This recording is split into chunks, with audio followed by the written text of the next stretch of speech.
Well, he came to Memphis to sing with a group called the Blackwood Brothers. It was the first time that I'd ever seen him. How did you run into him this time? Just in Vegas?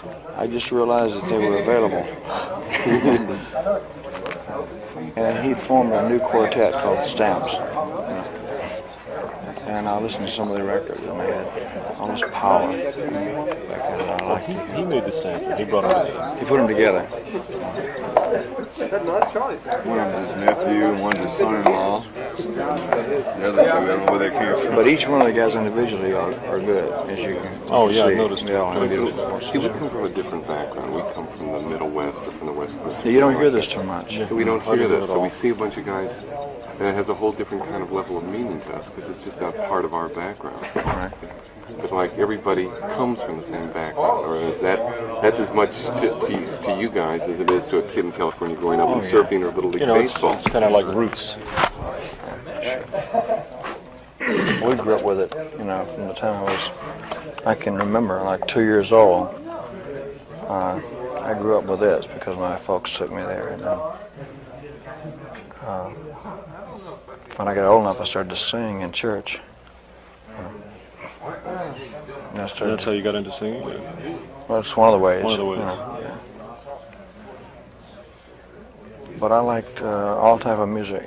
When I was in high school, I had records about Mario Lanza and the Metropolitan Opera. I loved music.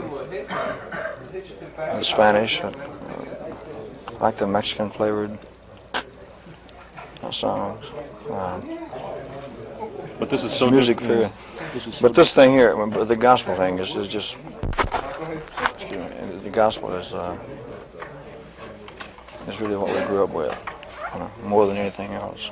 It shows in the music too, because there's a kind of if you've seen Baptist choirs, there's a kind of intensity about it. And it's the same kind of intensity, electricity that you have on stage. And there it seems comes to be out that almost every song. It's a kind of a soul. Like it comes from way deep strength inside. that's inside. Yeah.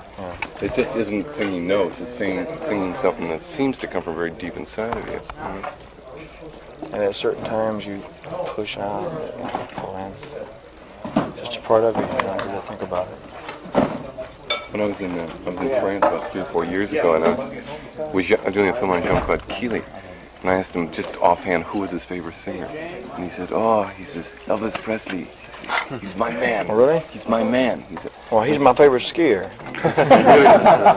And I asked him why. That's nice. And he said, but he did this whole thing. He says he has soul.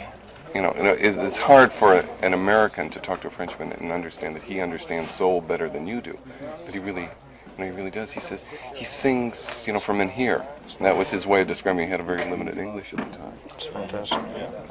Yeah. Joe, you gonna pick up the music? No, but this, yeah.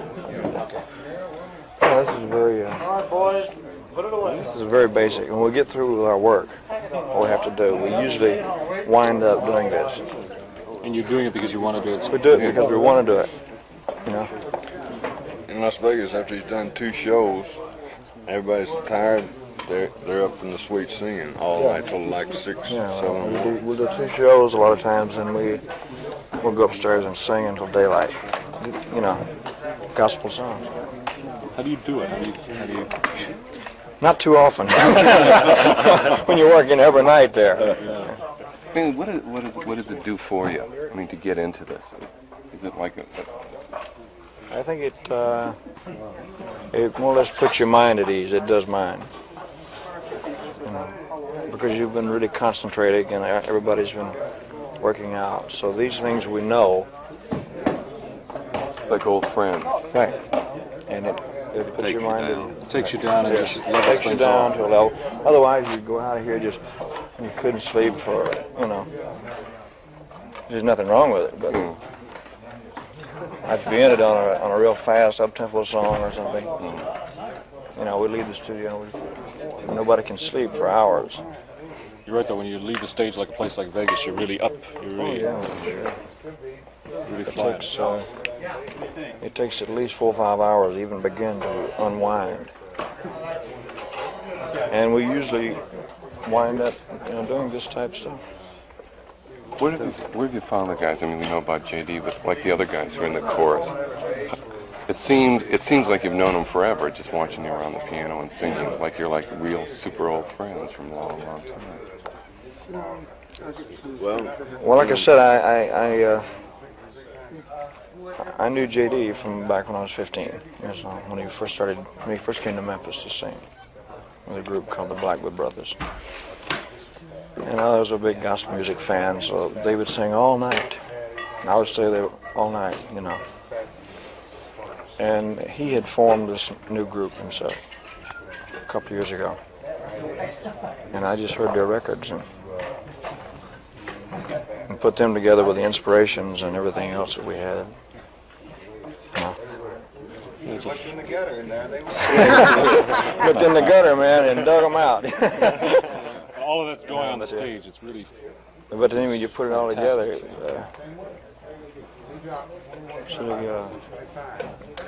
it seems to be a kind of like a relationship going on stage. It's like everybody is a friend of everybody else on stage, and that's something very rare because we've seen a lot of groups perform and don't get that kind of feeling.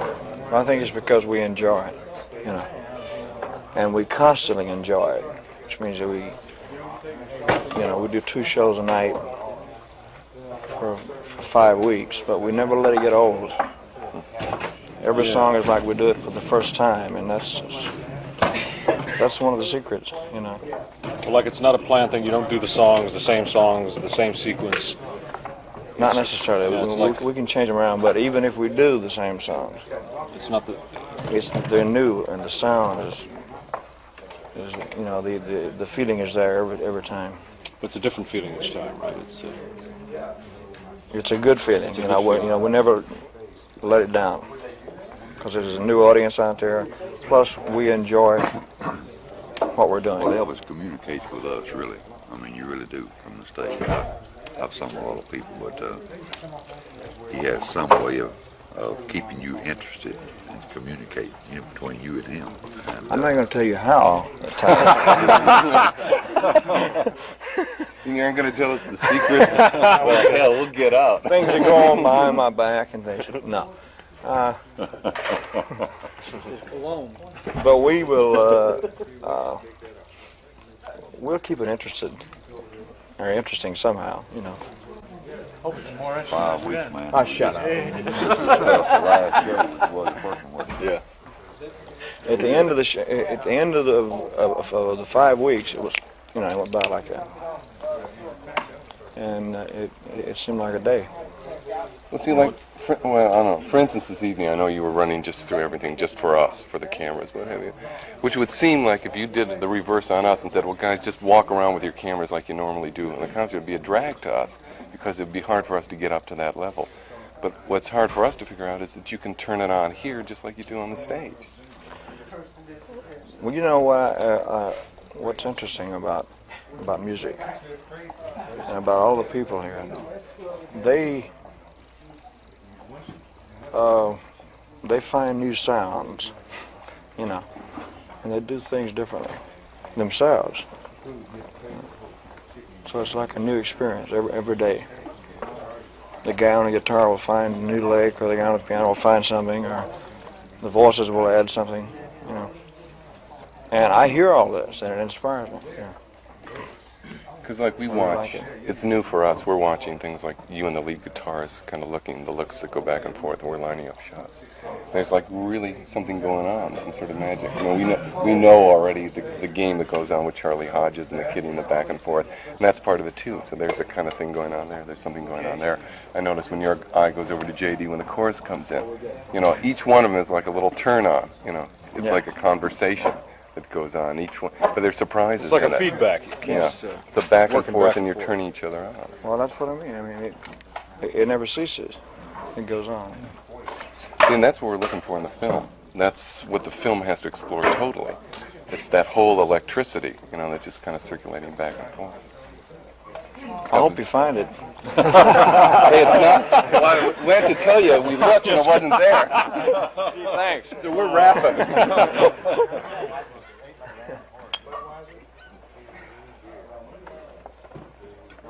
Hey, let's call it a night. Got to rest up for the road. Got Got a big jump from here to Buffalo, or Jumping wherever. off to Buffalo. This is a tour I usually lose about 2 inches, not in here, but in here. Milwaukee. To hang by my hands for about 2 weeks to get it back. Yes. All one-night stands, too. Yeah. But that's fine, see. It's excitement.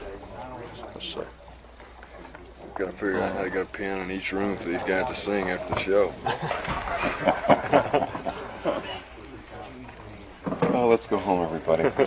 I think so. Enjoyed it, fellas. How's it going? This is the only beginning of I think, a really enjoyable experience. Thank you. We'll do our best. I know you will. We'll try and do ours. Now, you're supposed to say, I know you will. See, and then, No then we're all comment. cool. No comment. Okay. We're even. Good night.